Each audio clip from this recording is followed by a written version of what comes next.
What's going on, YouTube Nation and fantasy football owners everywhere?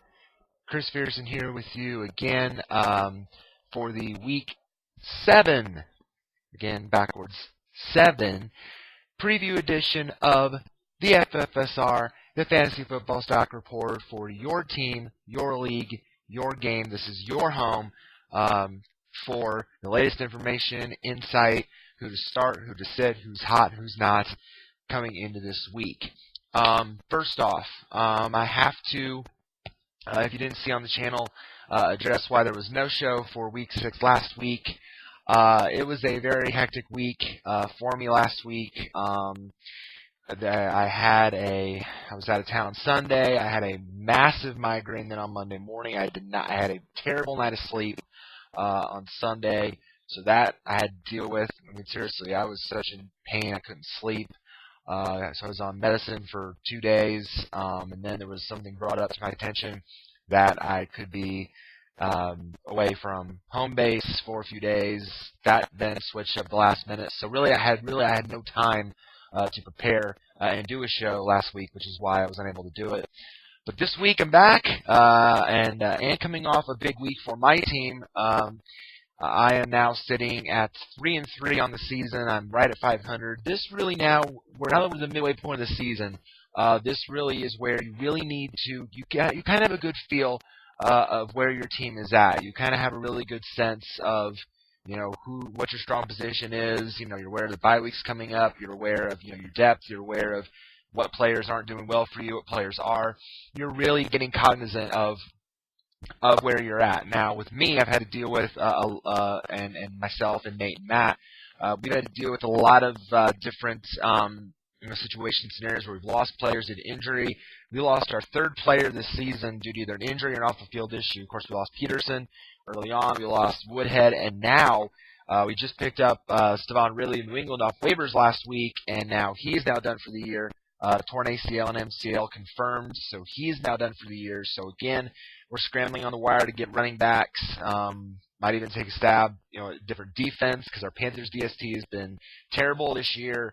Terrible the last few weeks, giving up way too many points, not making enough turnovers or sacks or whatever. So we're really scrambling. But considering we're at 3-3, and the fact that we are in kind of a weaker division than the rest of the league, I'm really not too disappointed where we're at right now. Of course, we could be better. We had some tough losses. We lost one game by 2 points. Another couple games early on that really our players didn't come through for us. So I like where we're at. But hopefully you guys are in either a better position than me, or if you're not, you're hoping to find some guys out there that are going to be, big-time players for you, or hopefully they can break out a slump with a good matchup this week. Just a lot of things to analyze. So I mentioned on the channel, we're going to look at the New England running back situation at this point with Ridley out, who could be targeted, who the players at this point that are really, taking that dead weight on your roster. Is it time to start looking at those streaming defenses like what we're doing? And that's really a strategy that, actually is very popular as the season goes on, because it's very rare that you find an elite defense that A, you can start every single week, and B, the schedule is always changing, the matchups are always changing, so it's very hard to put a DST against a really good matchup on a week-to-week basis. So is that something you need to start looking at this point? If you're not satisfied with your defense, like we clearly aren't, then, and I picked up the Ravens, example in point. I picked the Ravens DST off the wire last week, and I tell you what, they came through in a big way for us last week. I'm thinking of picking up the Bills this week, because their schedule is very favorable moving forward as well. So just a lot to look at. We're going to go ahead and dive right in here, as we always do on the show, going position by position, looking at the week ahead to come, and just kind of breaking down everything the times to come for this week. So starting with the quarterback position, obviously at the top of the list, these guys, no-brainers. These guys have carried your team all year. Aaron Rodgers is projected for the most points this week. He's projected for 30 points against Carolina, and why not? As I just mentioned, the Carolina defense has been shredded this season. Again, last week against Cincinnati it was expected because the Bengals offense has been insane of late. and that game ending in its high, that was just weird. I mean, I understand, and then a different tangent here, but hear me out on the overtime thing.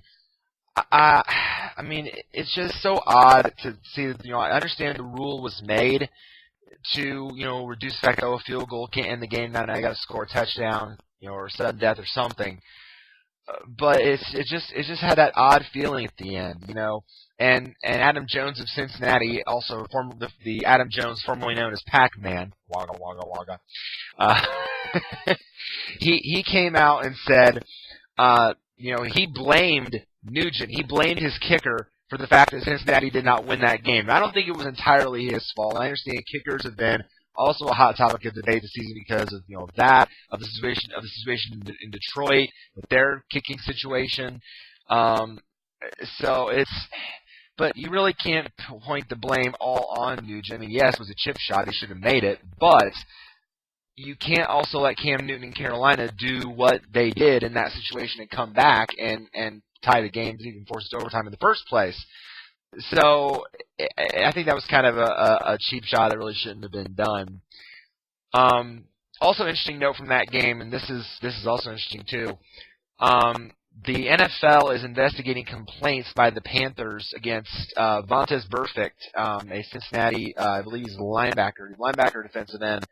I'm not sure which, but against claims that he was intentionally trying to hurt Cam Newton and Greg Olsen, the two stars pretty much of the Panthers offense, twisting their ankles after plays, and they had hurt their ankles previously before, and he was intentionally doing that to try to re-injure them.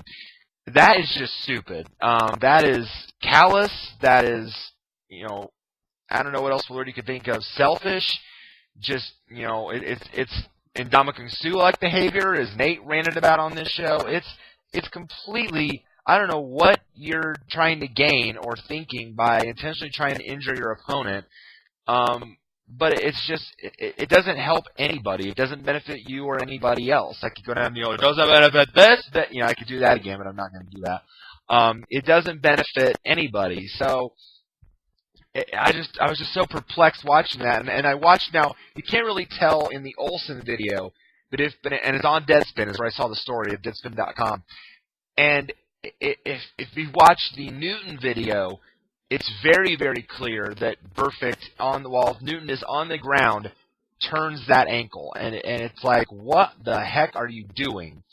So, something's got to be done on that. I think the NFL will do something. Maybe not a suspension, maybe a fine, but they have to do something relative to that because the video evidence is pretty clear. But back to Aaron Rodgers. He's going to go off on Carolina. As I said, Carolina's defense, nothing special, and he's going to have a phenomenal week. Same with Andrew Luck. Again, Cincinnati, he's playing Cincinnati. Well, look what they just gave up to Carolina. So, and Luck is on a tear. He had another amazing game on Thursday night against Houston. And, him and T.Y. Hilton had an amazing connection. That was huge for our team this week, because we had 119 points total. Hilton had 28 of them. So he was insane in that regard. Luck's projected for 29. He'll probably get there, considering that game. Peyton Manning, even going up against San Francisco, considering even though it's a tough matchup, you're not benching Peyton Manning. 27 points. Jay Cutler, Chicago, going up against Miami, 27 points projected. I could see that. Cutler has always been a stalwart in Chicago. That offense, always strong. Even Mark Trestman is giving him praise, said that Cutler played a complete game last week, so that's all the evidence you need if you're a Jay Cutler owner. He's going to be fine. Now, Tom Brady, the Patriots certainly are, looking like the Patriots again, like their former selves, coming back. Had another great win over Buffalo last week. Of course, the issue now, though, the running game is now a concern. But Brady, also we heard reports that Brady was dealing with an ankle injury, and he might not have been able to go against Buffalo, but he did played well. Right now, he is listed as questionable at the moment for this game against the Jets this week, but again, right now, all indications usually he's listed with things like questionable in the past, and he ends up playing. So just monitor it, but this is a great matchup. The Jets, we know, are a dumpster fire. We know this. It's pretty evidence that they're just not very good, no matter who's at quarterback right now. He's projected for 24 points. I think certainly as long as he plays, he'll get there. Other no-brainers, Cam Newton, Phillip Rivers. I mean, these two, those top 7, Rodgers, Luck, Manning, Peyton, Cutler, Brady, Newton, Rivers. These 7 you've been able to count on week after week all season. They're going to do good things again. Newton should do well against Green Bay. That Carolina-Green Bay game is probably going to be a shootout again. That'd be funny. Watch that game ends in a tie or something like that. Carolina, 2 straight ties, back-to-back weeks. It'd just be, what is it a product of? Good offense or bad defense? It'd just be kind of an interesting situation there. But Newton's going to do well. And Rivers against Kansas City, again, great matchup. Rivers has been on a target a lot this year. He's a no-brainer. Now, interesting to know about Joe Flacco. He's number 8 this week. Again, we were fortunate this week, my team was, in that we played a really dumb owner. We won 119-110.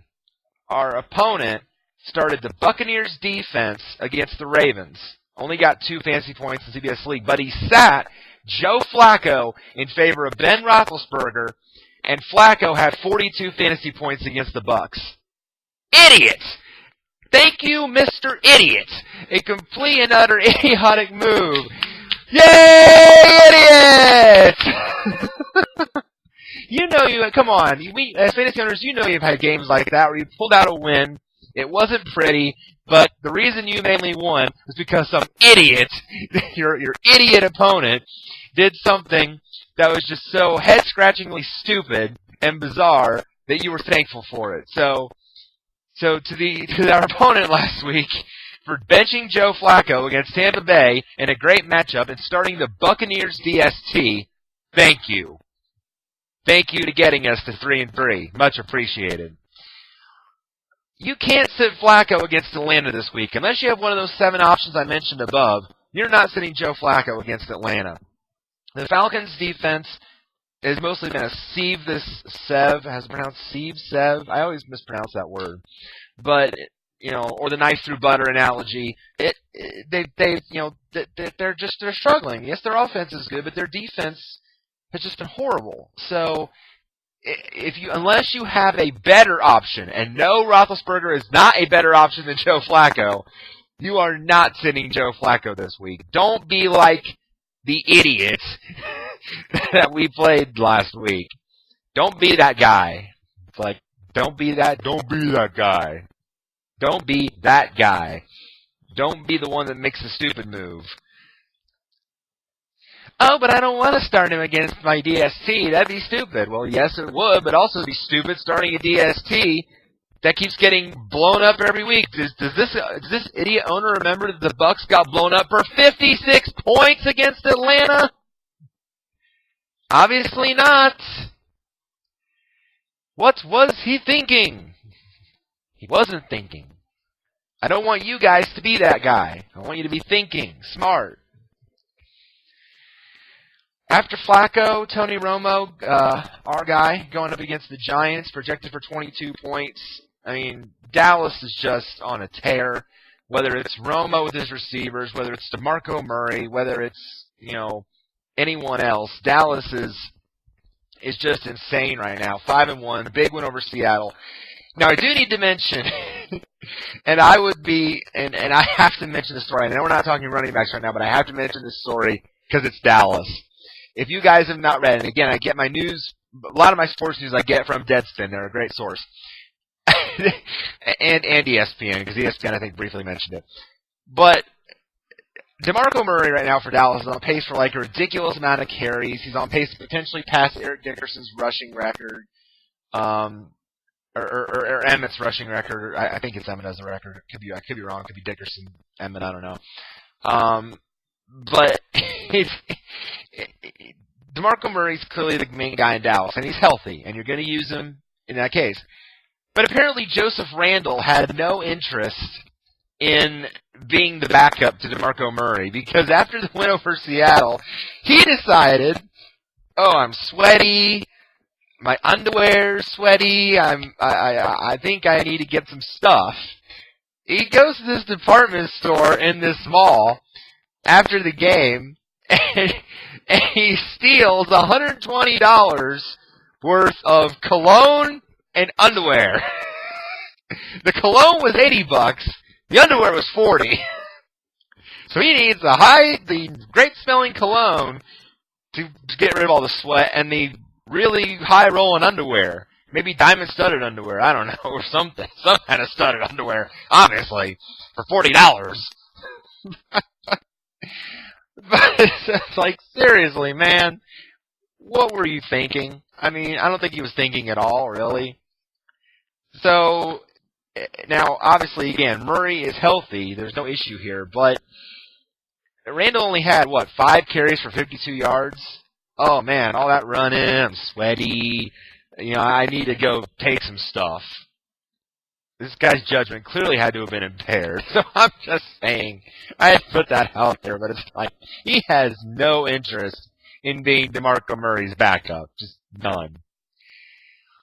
Alright, moving on. I just had to throw that out there because it was Dallas. It's nice to see Carson Palmer back. He is back as the Cardinals quarterback after the mess that was Drew Stanton and, well, not really Drew Stanton, but Logan Thomas. If Logan Thomas would have been the Cardinals quarterback the rest of the year, would have been a nightmare. But Carson Palmer is back. Looks really good. Had 44 pass attempts, and according to Bruce Arians, that was the norm for him. So that's where he needs to be. Dream matchup against Oakland this week. You're definitely starting your Cardinals. That's Palmer. That's Ellington.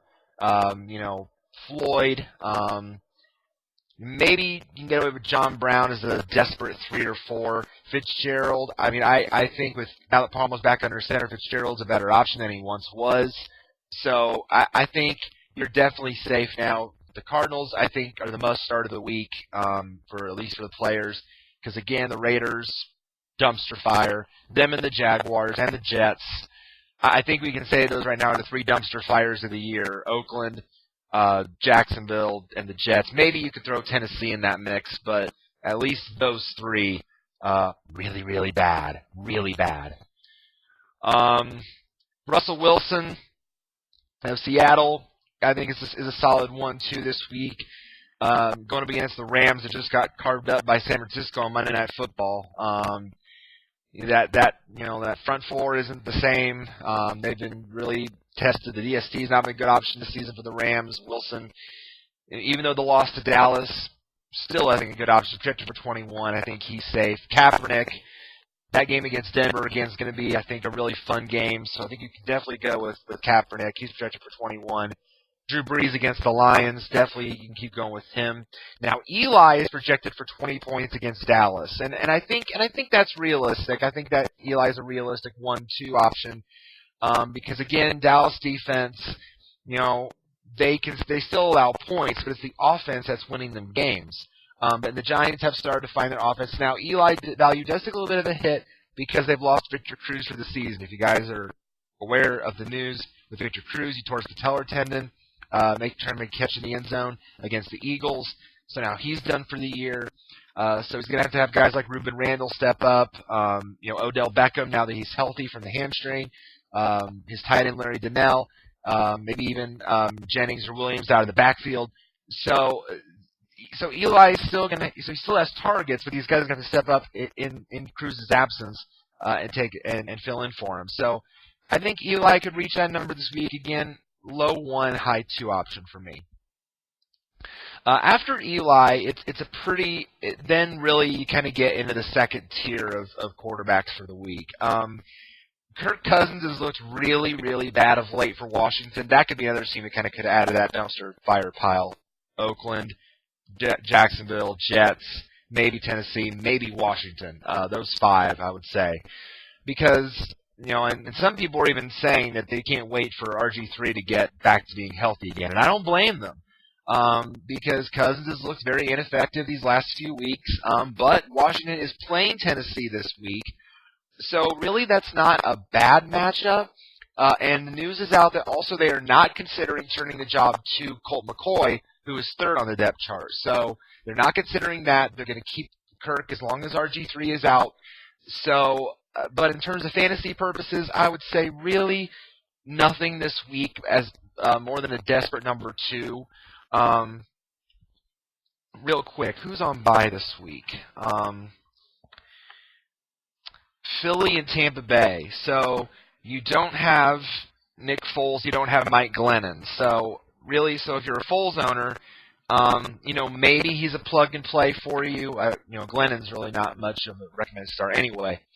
So again, the matchup is nice, but just Cousins has been so worried of late. I can only rate him again as a fill-in number 2, number 3.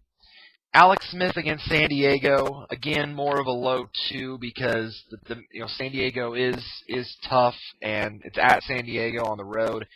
Now Andy Dalton going up against the Colts. I like Dalton as a say you have a Nick Foles. I like Dalton as a sleeper. I think again the Colts defense not exactly very strong, although late they've played well, but that's because I think more of a matchup than anything. When you play Jacksonville, Tennessee, and Baltimore in a 3-week stretch, now they did a great job against Baltimore, but now you're playing Cincinnati, a team that's really been strong on offense of late. Now Cincinnati does not do very well on the road, considering they play better at home, but I still think Dalton has potential. He's projected for 18 points. I think that's certainly reachable. I think that's certainly doable for him, even though A.J. Green is out. You still got Bernard and Hill. You still got, Sanu coming along potentially. Marvin Jones might not play. So you still got options there in Cincinnati. So I think Dalton is definitely a nice number 2 play. I think he's a good fill-in if you don't have a Nick Foles. I think he's definitely worth, potentially could get to that 18-point mark this week. Now, I mentioned Roethlisberger and how he has been very disappointing of late. He's been underwhelming his past 2 weeks, under projection. He's projected this week for 18, but going up against Houston, I don't know if he gets there. Again, if you have better options, I don't think you play Big Ben. I only can rate him as a number 2, number 3 because again, the consistency has not been there of late, and in the matchup, Houston, J.J. Watt, even that name alone, all I have to say is J.J. Watt, and you've seen what J.J. Watt has done against teams this season. So I'm weary because of that. So that's the reason why I can't say Roethlisberger's a must-start for this week, only number 2, number 3. Matthew Stafford against the Saints is projected for 17 points, and really you can kind of understand why, because, again, Stafford is hampered by the fact that there's no Calvin Johnson, and in all likelihood, there's a report that came out that Calvin Johnson may even miss up to week 10, so that's going to be huge for Matthew Stafford owners. Really outside of him, the only weapon they have is Golden Tate, and then a bunch of middling other guys. So that's pretty much it. So it's going to be very hard for Stafford to reach.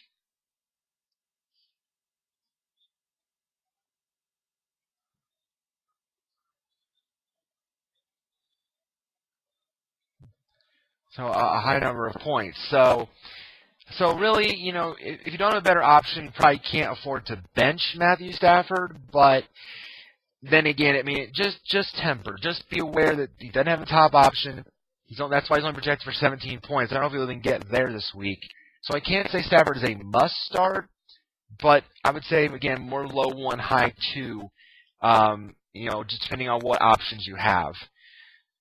Matt Ryan at Baltimore, that's going to be tough as well. I'm really not, because again, Atlanta doesn't play well, on the road. They tend to play better at home. It's just going to be a tricky matchup for him. Again, so I would say probably more of a high 2. Again, maybe someone you plug in for 1 week if you don't have Foles, but not a recommended start. And then after that, really, I wouldn't recommend any of these guys, although below this mark, you look at these next 7 guys, Whitehurst, Fitzpatrick, Tannehill, Hoyer, Bridgewater, Orton, Davis. The best of that bunch is Brian Hoyer. Not only is Cleveland playing really, really well right now, but Cleveland gets the dream matchup this week at Jacksonville. So So again, that's a no. So again, I think again, if you're in a guy, not satisfied with your top quarterback, if you don't have Nick Foles this week, you need someone in a pinch. Brian Hoyer is certainly a guy I think you could put in. He's only projected for 14, but I think he could certainly top that with a strong game. So I would probably rate out of those 7, I would say Hoyer 1.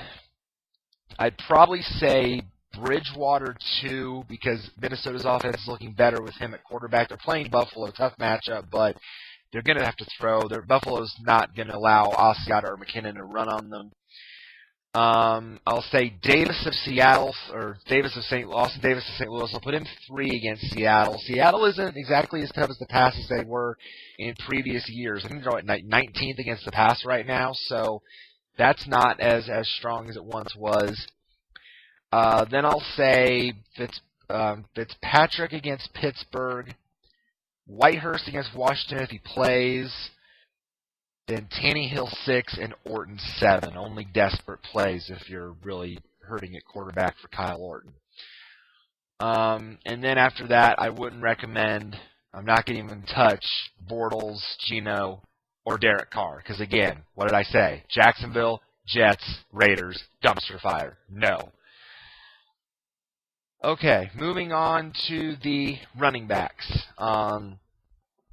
And this is where we'll talk about New England at this point as well. Top running backs projected. Again, these guys are obvious names. Matt Forte of Chicago. Again, he's been insane all year. He's always been insane for the Bears. Going up against Miami, 19 points. Certainly that's doable. Arian Foster's finally healthy again. Huge for his owners last week, except our opponent had Arian Foster, but was playing my team, and his idiotic moves didn't help him. Foster had 25 points against the Colts last week. He's projected for 19 this week against Pittsburgh. I think that's certainly doable because, again, Pittsburgh's defense has struggled at times this season. It's nice to see Foster back healthy again.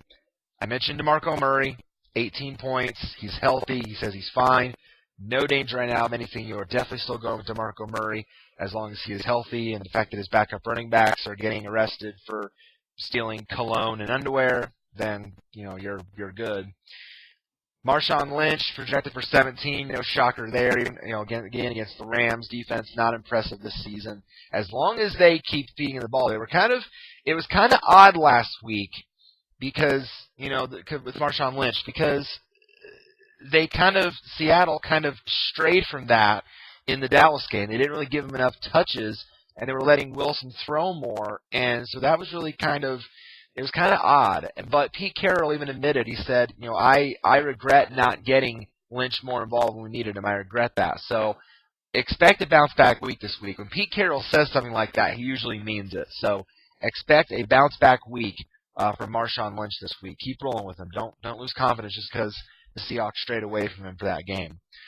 Jamal Charles projected for 16 against San Diego. Doesn't matter what the matchup. Again, Jamal Charles is always consistent. Now, interesting to note that Brandon Oliver of San Diego, who I'm sure for a lot of you, myself included, was a waiver gem last week. He's projected 6th top best running back this week, and I don't blame the experts for that.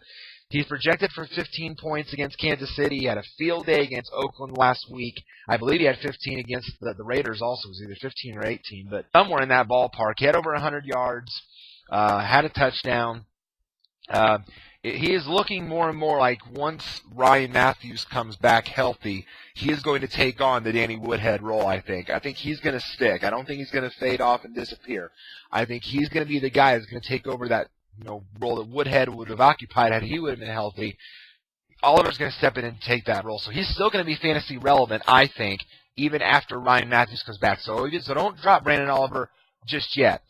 Again, it's likely he's going to have the role this week, maybe next, but then Matthews will come back, and then we'll see how the two's roles split up. But I think Oliver's still going to have at least fantasy relevancy going forward. So not going to give up on Brandon Oliver. I think he's going to have another big week this week against the Chiefs. I'm starting him in my league. You should do the same. Gio Bernard, I mentioned Cincinnati again. 15 points projected against the Colts. I think he'll get there. Gio again is one of those amazing backs that now he's not as much the dual threat that he once was anymore, because obviously they have Jeremy Hill there now to kind of take on that change of pace, third down, passing down back role. But Gio still gets the majority of a lot of touches. He gets a lot of work. So I think you got to keep going with Gio Bernard. Le'Veon Bell, no-brainer against Houston, 15 points. Again, with Big Ben struggling, this only helps Le'Veon Bell for the Steelers. So I think you can definitely go with him as a strong one candidate. I mentioned the Browns. Ben Tate, healthy again. Nice to see as well that he's healthy. He's projected for 14 against the Jaguars. Definitely could get there, if not more. Definitely Ben Tate is a RB1 this week. And I wouldn't fall asleep on Isaiah Crowell either. He has clearly taken over the number 2 role in Cleveland in front of Terrence West. And I think that Crowell could be a potential really deep sleeper as maybe a low 2, high 3. Maybe even someone you put in as a surefire start in PPR leagues. But I really like what I've seen from Isaiah Crowell. I think he's going to be one that could do some things in that game as well. Alfred Morris of Washington going up against Tennessee. He's projected for 13 points. I think that's certainly attainable. Again, with Cousins struggling, they're going to have to run the ball, I think, more. So Alf is definitely going to get a look. Now, Washington's offense as a whole has also struggled. Morris recently said that he was kind of at a loss for words to kind of explain this, how the running game had struggled in the past few weeks. He's only had 2 and 5 points. However, he was playing Seattle and Arizona. Not exactly, great matchups, but this is a better matchup going against Tennessee. I think this is the week where Morris bounces back, so I think you can still go with him. Maybe a low 1, high 2, considering the numbers of late, but I still think he's a decent option. Justin Forsett of Baltimore, I think he's emerged clearly as the number 1 guy in Baltimore. Bernard Pierce, Lorenzo Taliaferro, they might still get like third down back rolls or, goal line rolls, but Justin Forsett is the main number 1 guy across the board. He's projected for 13 against Atlanta. I think you can surely go with him, again, as a low 1, high 2.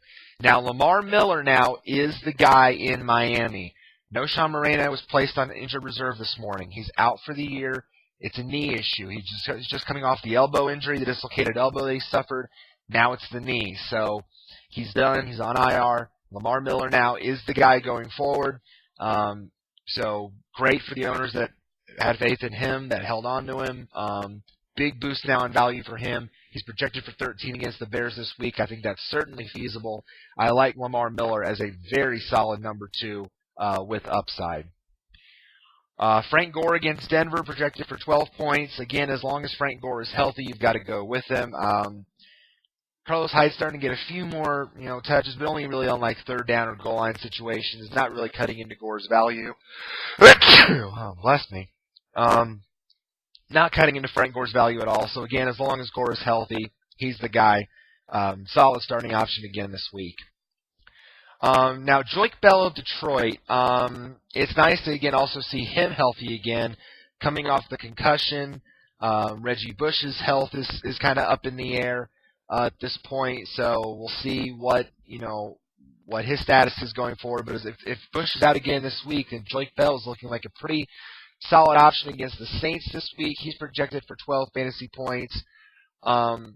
Now, with me, I couldn't afford to hold on to Joique Bell with my whole running back situation. He got the concussion.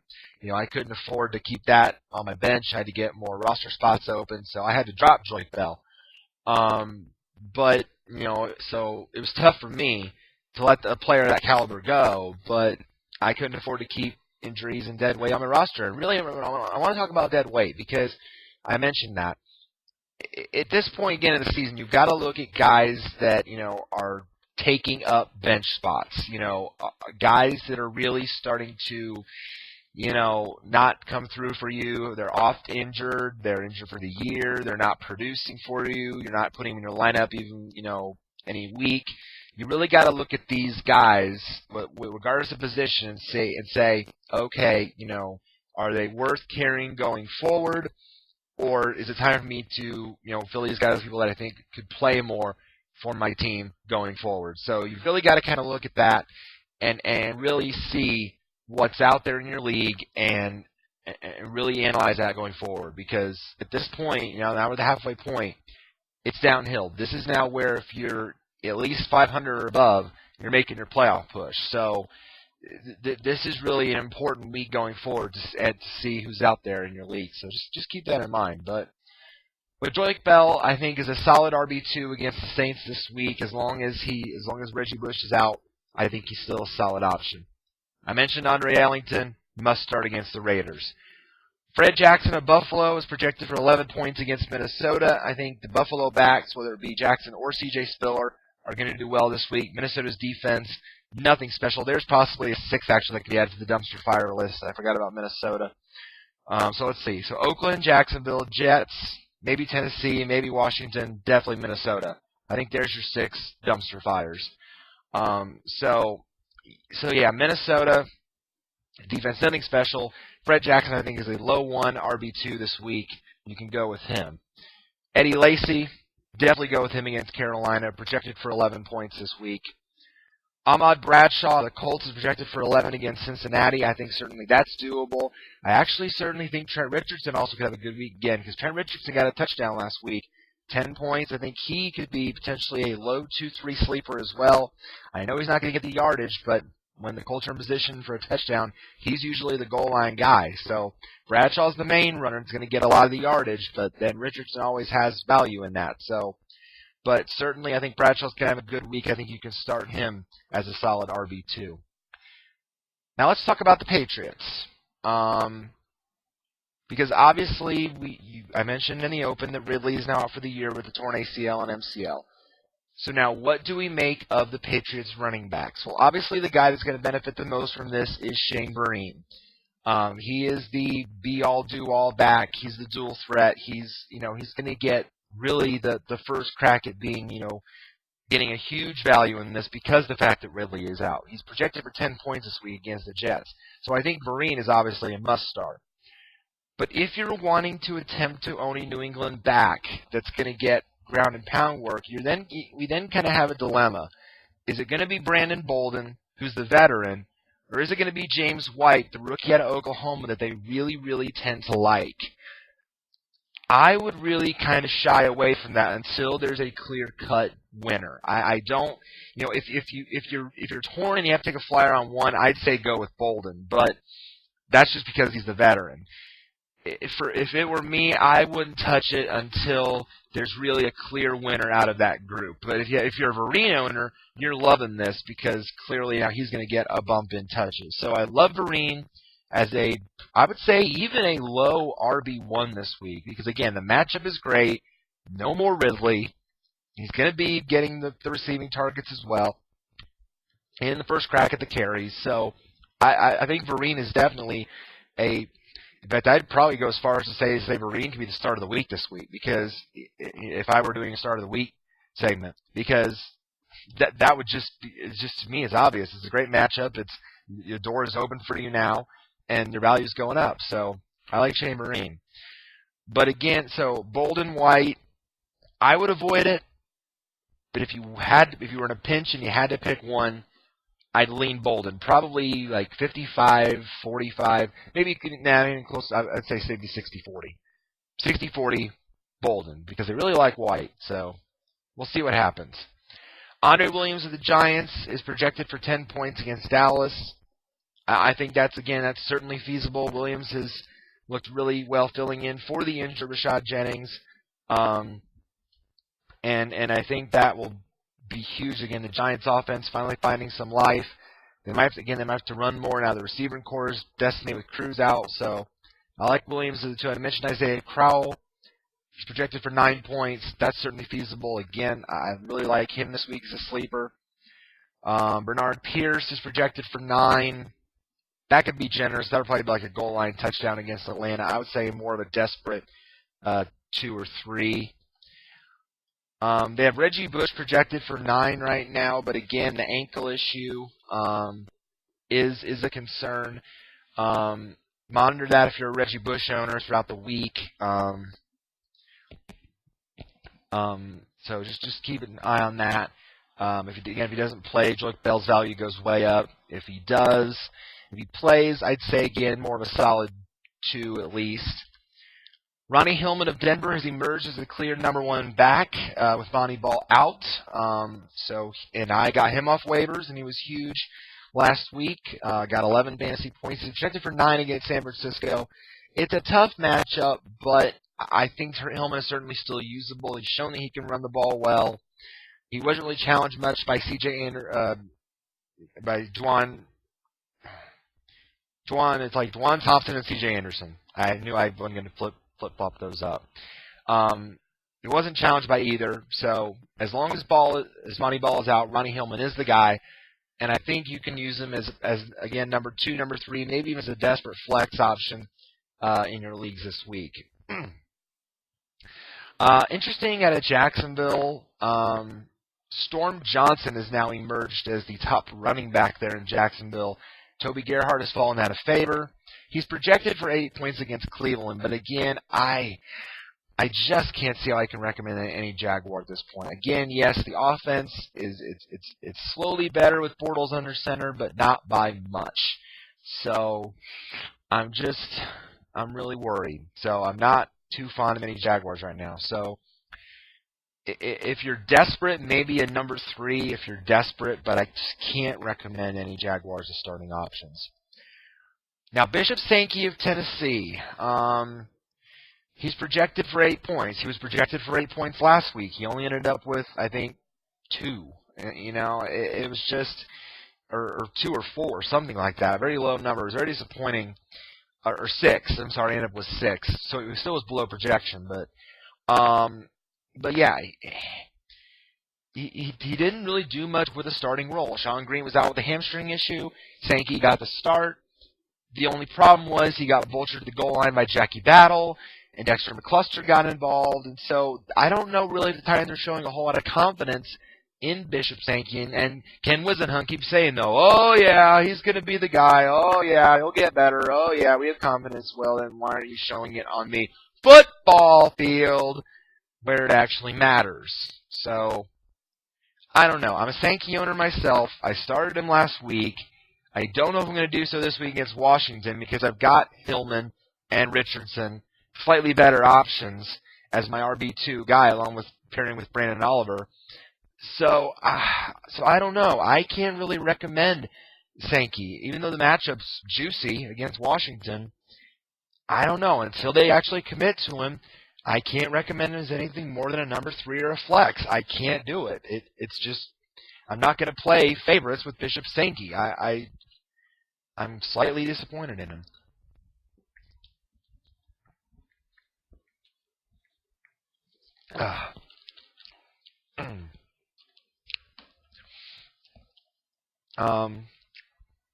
After that, these are probably guys you can use as RB2s this week as well, or maybe even low-end 3 or high-end 3s. So let's look again at a group of 5. Pierre Thomas, Darren McFadden, Trent Richardson, Jeremy Hill, Jerick McKinnon. All these 5 are projected for 7 points. Out of that bunch, I'm going to say that I'm going to go with Jeremy Hill. Again, Cincinnati's got this great 1-2 punch with Bernard and Hill. Colts defense, yes, they've looked strong of late, but Cincinnati, again, playing well. And I think that certainly Jeremy Hill could get into the end zone. So I'm going to, out of that group of 5, I'm going to put him first. I'm probably going to put Richardson second, just because, again, I think he could sneak a touchdown in there potentially as well. I'll put Thomas of the Saints 3. Then I'll put McFadden at 4. Tough matchup against Arizona. Even though McFadden has clearly emerged as a starter in Oakland, it's a tough matchup against the Arizona defense. And I'll put McKinnon at 5 because, again, with him and Matt Asiata, you don't know who's going to emerge as a starter. Plus, Buffalo's run defense, very strong. Not a great matchup for Minnesota this week.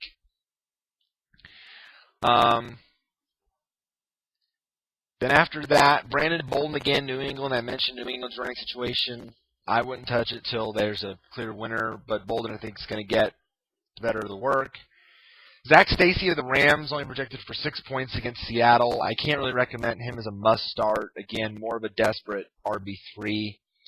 So again, we're kind of getting into that group. Chris Ivory, now Spiller's projected for 6. I think he can certainly outperform that this week. I still like Spiller as a 2-3. Same with Curie Robinson. When Thomas and Ingram come back healthy, Robinson's role is going to reduce, so I don't like him going forward. Now, Anton Smith of Atlanta, here's an interesting name. And I think this guy could potentially be a sleeper, at least RB3, or definitely a strong PPR play, because all Anton Smith does is score long touchdowns. He's had 4 weeks now of, I think, consecutive games where he scored a long touchdown. Maybe 5, but he's had a long touchdown in those games. So if you're in a league that gets like touchdowns rewarded, receptions rewarded, it's like a PPR, Anton Smith, I think, is a guy you can plug in as maybe even a low 2, certainly a high 3, certainly a great flex play in a PPR league. Anton Smith is coming in very strong. Now, if only the Falcons coach would, learn more how to use him, but I think certainly Anton Smith is standing out. But again, after that, it's a pretty big drop-off. Again, I can't recommend any of these guys probably below Anton Smith. James Stark, Steven Jackson, the now thieving Joseph Randle, Benny. Yeah, after that, I can't recommend anybody below Anton Smith. That's pretty much the drop-off point. Okay, moving on now to wide receivers. Looking at what they are projected to do this week. Top guys, and again, these are no surprise. These are the no-brainers. These are guys you've relied on all year. Guys like Jordy Nelson, top receiver in Green Bay. Demaryius Thomas, always the top option for Peyton Manning. Antonio Brown of Pittsburgh is projected for 17 points. Big Ben's going to have to throw at some point, but who else is going to throw to? He doesn't have very many other options besides Antonio Brown. Keith Miller's been a disappointment at tight end. So really, there's nobody else. So Antonio Brown's going to benefit. I think you're probably not going to afford, can't really afford to bench Antonio Brown. So you'll go with him. Des Bryant, projected for 16 against the Giants. Brandon Marshall. Steve Smith of Baltimore is projected for 15 against Atlanta. He really kind of had a little bit of an off week last week. He did have a touchdown, but it kind of took him a while to get going. But again, with Flacco doing so well, he's now kind of emerged actually as the top option. It's not Torrey Smith anymore. It's Steve Smith. He's projected for 15 against Atlanta. I certainly think that's doable. I think you can safely go with Steve Smith as a strong starting option. Julio Jones, the top option for Matt Ryan. Alshon Jeffrey. Kelvin Benjamin of Carolina, projected for 14 points against Green Bay. That's certainly doable because, again, he's the top option in Carolina at receiver. Randall Cobb, Michael Floyd. The aforementioned T.Y. Hilton coming off the 28-point performance against Houston. He's projected for 13 against Cincinnati. That's certainly doable. Deshaun Jackson of Washington is projected for 12 against Tennessee. That's doable because the matchup's great. Even though Cousins is struggling, top receiving option in Washington. Jackson's done well of late. You can go with that. Emmanuel Sanders of Denver, must-start option, 12 points projected. How about Terrence Williams of Dallas getting 12 points this week against the Giants? He's also done well. It's no longer just the Des Bryant show anymore in Dallas. Terrence Williams has actually emerged as a very nice deep ball threat as well for Tony Romo. And so I think certainly his owners are paying big dividends as well. I think certainly Williams is a solid, at least wide receiver 2, maybe even a low-end 1. Again, the matchup is good. Dallas is red hot right now. I think certainly you can go with Terrence Williams. When in past years he might have been nothing but a wide receiver 3, his value has certainly gone up with the way Tony Romo and that Dallas offense is playing. Mike Wallace in Miami projected for 12 points against the Bears. Again, he's a top option for Ryan Tannehill in Miami. No shocker there. Golden Tate of Detroit projected for 12 against the Saints. Again, no Calvin Johnson, so Golden Tate's going to be the big beneficiary from that. So obviously he's going to get work as well. Again, I think a solid low 1, high 2, considering, again, I think it's going to be a shootout game with the Lions and the Saints. Marcus Colston, same game, same story. You can go with him. Larry Fitzgerald, 11 points again. Start your Cardinals. Great matchup against Oakland. Carson Palmer's back. It only helps Larry Fitzgerald. He kind of disappeared when it was Drew Stanton and Logan Thomas throwing the ball, but now that Carson Palmer's back under center, it only helps, Fitz even more. So I think you definitely put him back in your lineups if you weren't really sold on him before. This is the week to get him back in. Percy Harvin of Seattle, projected for 11 points against the Rams. I mean, they're using Percy Harvin so much more now than they ever should have. Using him as a running back. He's a wide receiver threat as always. I think he's even thrown a pass or two, maybe, I don't know. They're really using him well, and it only benefits him and his owners moving forward. So definitely Percy Harvin is a great option this week as well. Michael Crabtree projected for 10 against Denver. Again, I think that's solid, wide receiver 2 numbers. Crabtree kind of disappeared on the Monday night game, but did catch a touchdown late from Colin Kaepernick, so that was huge for his fantasy owners. Again, that Denver-San Francisco game is going to be fun, I think, so you can definitely use Crabtree this week.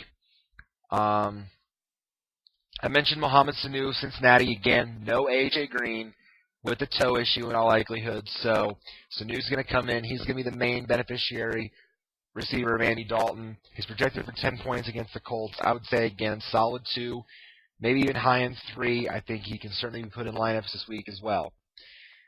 Now, the highest projected free agent, at least in my league this week, but I've got to mention this with kind of maybe tempered expectations, is Andre Holmes of the Raiders. He's projected for 10 points against Arizona. He had a great week last week. He broke out. He had like over 120 yards last week and a touchdown, and that was all great and well and good. But lest we forget that earlier in the season, some of us, myself included, might have fallen into the James Jones trap, and how we thought that he was going to be the number 1 receiver all year in Oakland. And how'd that turn out? It's Oakland. Right now, they're the top team on the dumpster fire list. It's Oakland. Outside of a couple players of Oakland, maybe Darren McFadden, you're not going to use a whole lot of Raiders right now. At least you shouldn't. So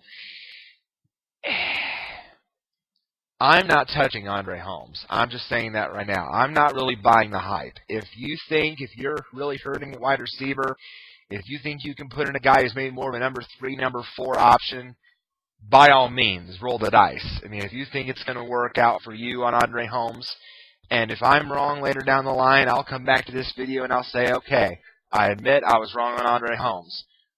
But, at this point, I can't buy into the hype. So, if you think Andre Holmes can help your team, go for it. But otherwise, I'm not buying the hype. I'm not getting Andre Holmes. I'm not touching Andre Holmes. I'm not even going to probably discuss the name anymore, Andre Holmes. I can't do it. It's just not working out. It's not going to happen. It's not going to happen.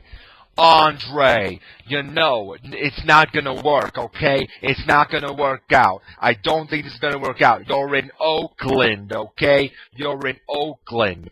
That's where players go to die and stuff. You remember Jamarcus Russell, Jamarca Fat Butt?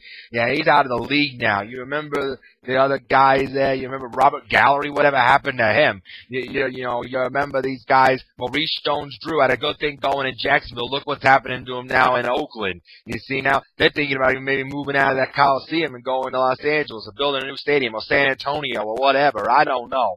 Oakland's a mess. I don't know what's going on there. It's a complete disaster. But I mean, you're trying to do good things, Andre, and that's all well and good. But man, I don't think this hype gonna last. I don't buy it. I don't buy it. I don't buy it. I sell you. I sell your stock. I sell 39.5-foot poles of your stock.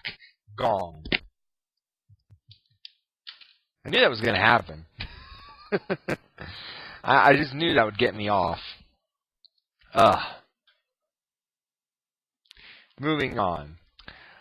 DeAndre Hopkins of Houston, I've talked up him a lot. I've mentioned him and how well he does with Ryan Fitzpatrick under center, surpassing Andre Johnson. He's projected for 10 points. Johnson's projected for 9. The matchup's good against Pittsburgh. I prefer Hopkins a little bit more than Andre, but I don't think you can sit either of them. I think they're both actually maybe solid 2, high 3 options. I think you can use both this week for the good matchup. Sammy Watkins of Buffalo, great matchup again against Minnesota. 10 points projected. I think he could get there. I think he's doing wonders with Kyle Orton under center. I think the team is more confident now with Orton under center. They've forgotten all about E.J. Manuel. Orton's the guy right now, and I think it's only going to benefit Sammy Watkins more. So I think he's at least a high number 3 with upside this week, considering the great matchup. Now, Malcolm Floyd of San Diego. Here's an interesting name as well, because obviously we know that San Diego's offense is clicking. We know that with Rivers strong and Oliver at running back and the receiving core getting strong, but it's not being led by Keenan Allen. Oh no. 1 week it's being led by Eddie Royal. The last few weeks it's been led by Malcolm Floyd. He's had strong performances these last few weeks. He's projected for 10 points against the Chiefs. I think that's certainly feasible. I think certainly the way Rivers is playing, the Chiefs defense is nothing special. I think certainly that is very doable. If Keenan Allen does continue to struggle, now he might have weeks where he's, him and Allen are fighting for touches or Royal or whatever, so you might have a 3-headed committee monster there. But as long as Rivers is playing well, which he is, then I think Malcolm Floyd certainly is reliable. So if you're in a pinch, if you need a number 3, at least number 3 with upside wide receiver, I'd take a flyer on Malcolm Floyd. I think you won't be disappointed in him. Julian Edelman, I think you can go with him, obviously. The high end, too, with upside, because, again, going against the Jets. Projected for 10, he could end up with more than that. I mentioned Andre Johnson. Garcon is projected for 9. I think, again, he's a solid number 2, number 3. I mentioned Ruben Randall is going to step up in Cruz's absence for the Giants, projected for 9 points. I think certainly that is doable. I think it's definitely a solid number 3 with upside. Mentioned Torrey Smith. You can definitely go with him this week, considering the matchup. Brandon Cooks of the Saints is projected for 9 against Detroit. So again, at this point, we're kind of getting into guys that are more number 3 options for you. Guys like him, Brian Quick of the Rams. Brian Quick, I own Brian Quick, and he had a rough night last night on Monday Night Football. He only was targeted a couple of times, 10 yards. The reason why is that San Francisco, and I tweeted about it, San Francisco was double covering him all night. They were literally making Brian quickly disappearing, invisible. So very, very tough for that. But I'm not giving up on Brian Quick yet. He's still a great option there in St. Louis. Austin Davis clearly trusts him. 9 points projected this week. And though, again, the matchup Seattle, but they're playing at home, and again, Seattle's pass defense is not what it once was. I think you can still go with Brian Quick as a number 3 receiver. Cecil Shorts at Jacksonville. Nice to see him back, healthy again in the fold. But again, it's Jacksonville. Again, I can't really recommend a lot of Jaguars. Nothing more than a desperate number 3, number 4 for me. Roddy White, 8 points against Baltimore. Again, more of a number 3 option. Reggie Wayne's projected for 8 against Cincinnati. Number 2, number 3 option. Devontae Adams of Green Bay. Here's a guy that's probably available in a lot of leagues. He's projected for 7 against Carolina. Again, more of a desperate 3-4, but that Green Bay-Carolina game is going to be a shootout. So again, if you're hurting, or if you don't have like a Macklin this week, or a Vincent Jackson of Tampa Bay who's on the bye, or a Mike Evans, then maybe you can put in Devontae Adams as a number 3 wide receiver. And again, at that point, the drop-off is pretty huge. I can't really recommend any of these guys after that. I said no James Jones. Again, Keenan Allen with him struggling so much. If Malcolm Floyd's projected more points than Keenan Allen, they can tell where Keenan Allen's direction is going. So, again, more of a number 3. John Brown, Kendall Wright, Brandon LaFell. No. Eric Decker, Justin Hunter, Robert Woods. Anquan Bolden is projected for 6 against Denver. So, again, I think he could be used as number 3. Same goes for Odell Beckham. Projected for 6, could be used as a number 3. And after that, it's a pretty big drop-off. Welker's only projected for 5 against San Francisco. You don't recommend starting him this week. Dwayne Bowe. Yeah, so after that, no one really of note. Greg Jennings, no. Akeem Nicks, no. He's lost in the shuffle. And actually, Eddie Royal's hurt with a rib injury, so he's not going to be used anyway. So yeah, after that, no one worth of noting. No one worth of noting? How about no one worth talking about, or no one of note? I think I was going to say no one of note. And it came out no one worth noting. Is that grammatically correct? No one worth noting? I don't know. It goes right up there with definitely day, right?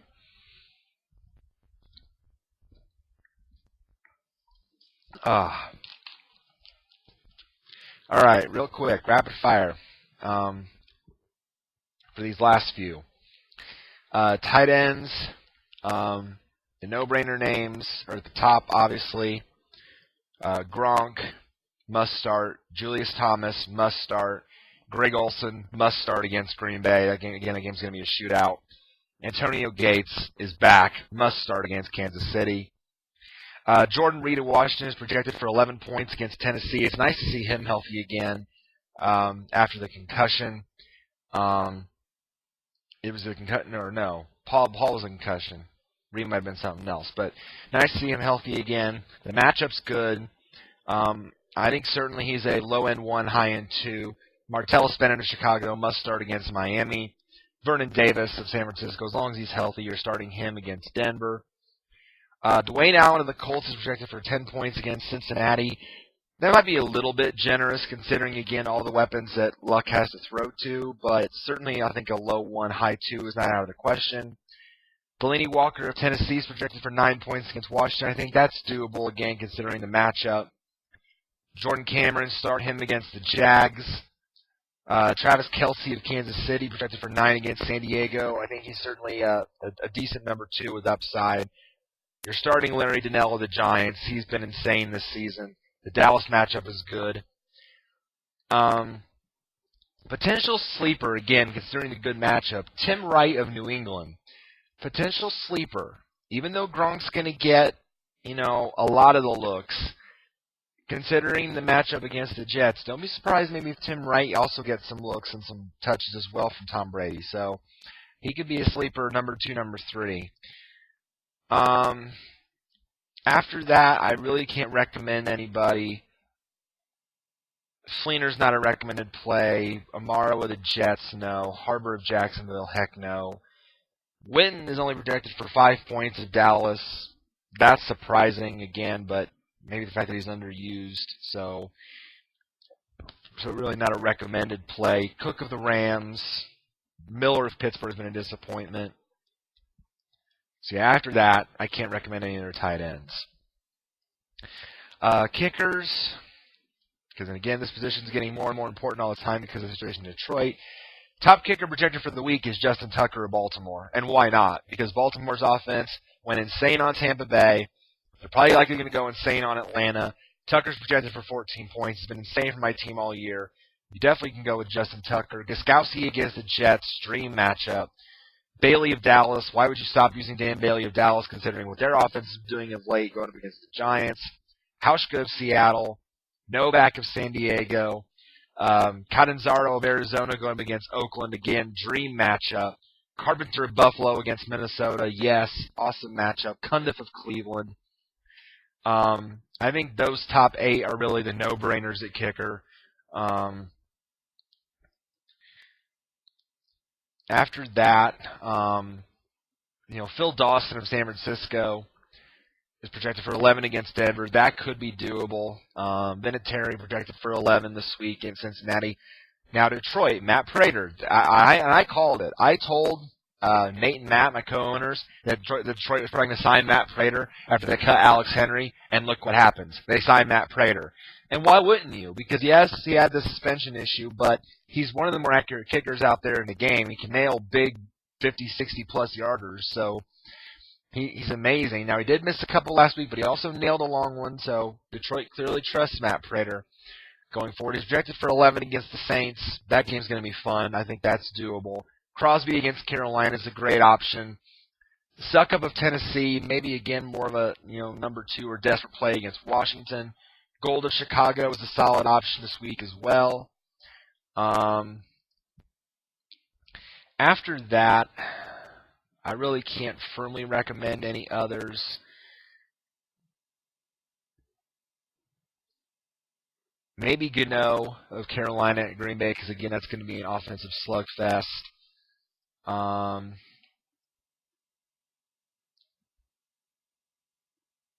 But after that, I really can't recommend any others outside of that, because the rest are going to be mostly low-scoring teams and bloodbaths. All right, and then finally, DSTs. I mentioned about streaming defenses. Again, if you're in a position like me where you're not satisfied with the defense that you drafted, then you could be time to pull the old strategy of potentially streaming defenses. What does that mean? That means that you find a defense that has a really good matchup for that week, and you plug them in for that week, and then you just keep doing it week after week after week. Now, I already have the Ravens DST, and they have a great matchup against Atlanta this week, and I'm probably going to stick with them. But I'm also going to try to get the Bills DST off the wire because they play Minnesota, which is a great matchup. So I think certainly that's doable going forward. The Browns DST is available in a lot of leagues. They're playing Jacksonville. They're a team you could stream off waivers. The Cardinals against Oakland, probably owned in the majority of leagues. Same with the Patriots, but they're going to benefit this week because they're awesome matchups, going to Oakland and playing the Jets. I'd say the Texans DST against Pittsburgh is going to have a really good week this week. Again, my Ravens against Atlanta. Chargers against Kansas City, I think certainly could be a strong option for you. Maybe you can get away with Tennessee as a sleeper against Washington if that Washington offense continues to struggle. But then outside of that, I don't think I can really recommend any other DSTs. After that, it's tougher matchups and really DSTs that have not done well all season. So those are the ones that I really, really like for the week. All right, guys.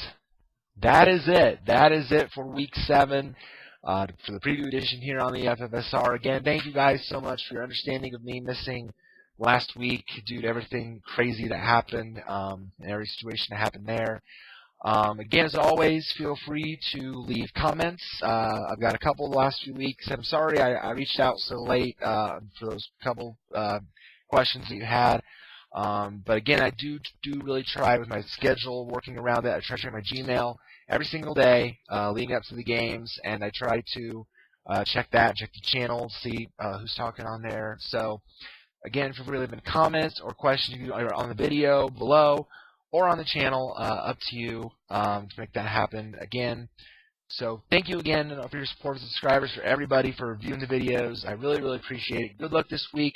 Go out there and get a win in Week 7.